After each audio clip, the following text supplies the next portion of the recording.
Today we'll be learning about projectile motion. So let's start off with some major concepts. So horizontal component of motion for projectile is just like the horizontal motion of a ball rolling freely along a level surface. So say you have a ball and it's like at a table and it's rolling. The horizontal motion is the same thing as the horizontal component of the motion for the projectile. When friction is negligible, a rolling ball moves at a constant velocity. So the velocity will stay the same. Assumptions of projectile motion. We may ignore friction. We may ignore the rotation of the Earth. With these assumptions, an object in projectile motion will follow a parabolic path. Little parabolic path. With no horizontal force acting on the ball, there's no horizontal acceleration. So there's no acceleration.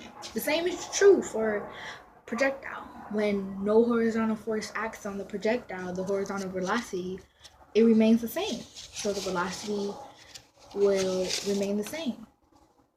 The vertical component of the projectile's velocity for a freely falling object is like dropping a ball. So say you have a ball and, well, better. We have a ball and we're freely dropping it.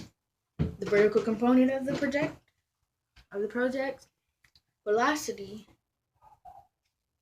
is in vertical mid-air, a projectile accelerates downward. The vertical component of velocity changes with the time, increasing the speed of the vertical direction. So it's increasing.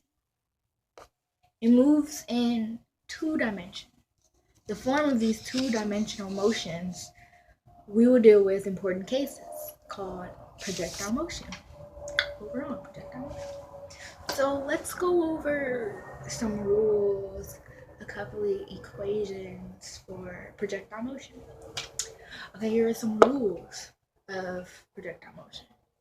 Okay, the x and y direction of motion are completely independent of each other. The x direction is uniform motion.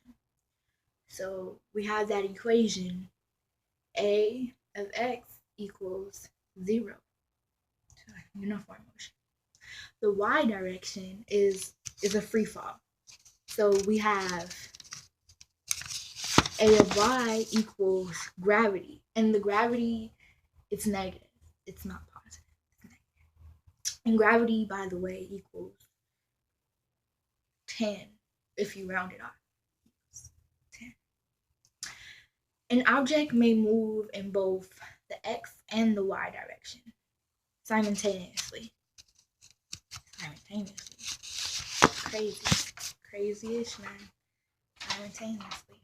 The initial velocity can be broken down into x and y components.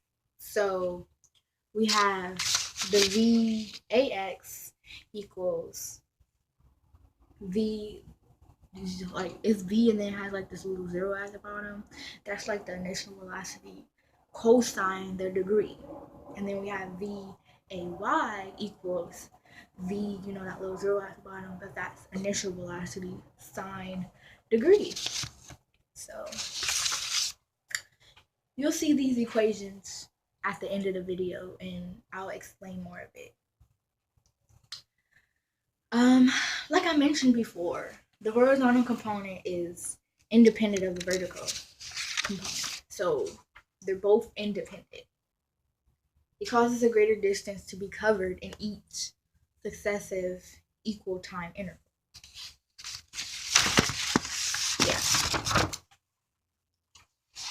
Excuse the background.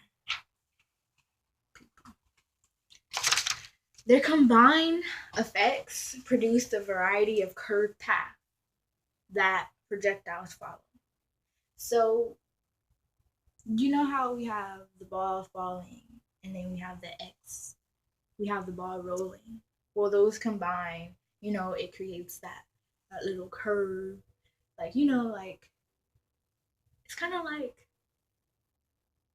a little, I don't know, like a hook, No, not, no. It's like a curved path like this. So, yeah, both of those combine.